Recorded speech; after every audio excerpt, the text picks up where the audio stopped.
نحمدہ و نصلی علی رسول الکریم۔ آج ہمارا حال مختلف ہے۔ اللہ والوں کی مجلس سے ہم دور بھاگتے ہیں۔ ہم جس ماحول میں رہتے ہیں وہ گناہ اور عصیان کا ماحول ہے۔ گرد و پیش سے عام انسان تو عام انسان ولی بھی متاثر ہو جاتا ہے۔ ٹچ موبائل میں فلموں اور گانوں کی آواز، حیاسو تصاویر، دنیا کی فحاشی، یہ سب کچھ انسان کو متاثر کرتے ہیں۔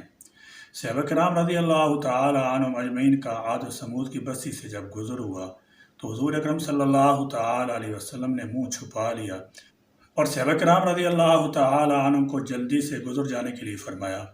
دیکھیے ماحول کا اثر حضور اکرم صلی اللہ تعالی علیہ وسلم کی نگاہ میں کس قدر اہمیت کا حامل ہے۔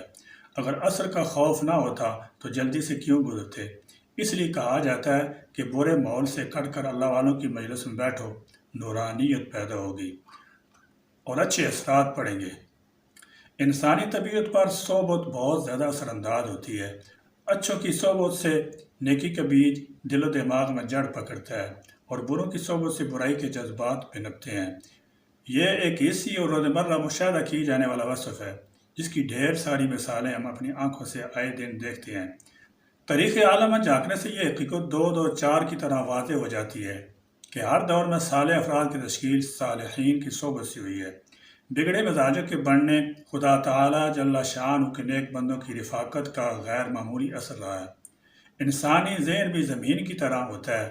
اس زمین میں اگر اللہ والوں کی صحبت اور ان کی کارآمد مجالس نیکیوں کا بیج نہ بویا جائے تو یہ دل کی زمین بیکار وسوسوں اور رذائل کے کانٹوں سے بھری جھاڑیاں اگانا شروع کر دیتی ہے۔ برے رویوں تن مزاجی جیسے افعال کو خودرو گھاس پھوس کی شکل دے کر زندگی اور معاشرے کو ایک ایسا بھیانک جنگل بنا دیتی ہے کہ جہاں اسیبوں، ناگوں اور چمگادڑوں کا راج ہوتا ہے۔ صحبت بد کے نقصانات بہت زیادہ ہیں۔ اگر انسان کی شخصیت اچھی صحبت سے سنورتی ہے تو اس کے بعد صحبت بد سے بگاڑ بھی زیادہ ہوتا ہے، بلکہ اس کے نقصانات انتہائی زود اثر ہوتے ہیں۔ ایک خراب پھل ساری ٹوکری کے پھلوں کو خراب کر دینے کے لیے کافی ہوتا ہے۔ جس طرح خربوزے کو دیکھ کر خربوزہ رنگ پکڑتا ہے، بالکل اسی طرح برے لوگوں کی سنگت اور صحبت اپنے اثرات بد سے دوسروں کو بگاڑتی ہے۔ اس لیے ایسی صحبت سے بچنا چاہیے جو بندے کو خدا سے غافل کر دے اور دنیا کی محبت میں مبتلا کر دے۔ تاریخ میں جتنی عظیم ہستیاں گزری ہیں وہ کسی مرد آہن کی محنت توجہ سے ہی لائق و فائق اور کارآمد بنی ہیں۔ جو کوئی بھی بگڑے ہیں وہ اپنے ارد گرد کے ماحول سے ہی برباد ہوئے ہیں۔ اللہ تعالیٰ اچھی صحبت نصیب فرمائے۔ آمین یا رب العالمین۔ وآخر دعوانا الحمدللہ رب العالمین۔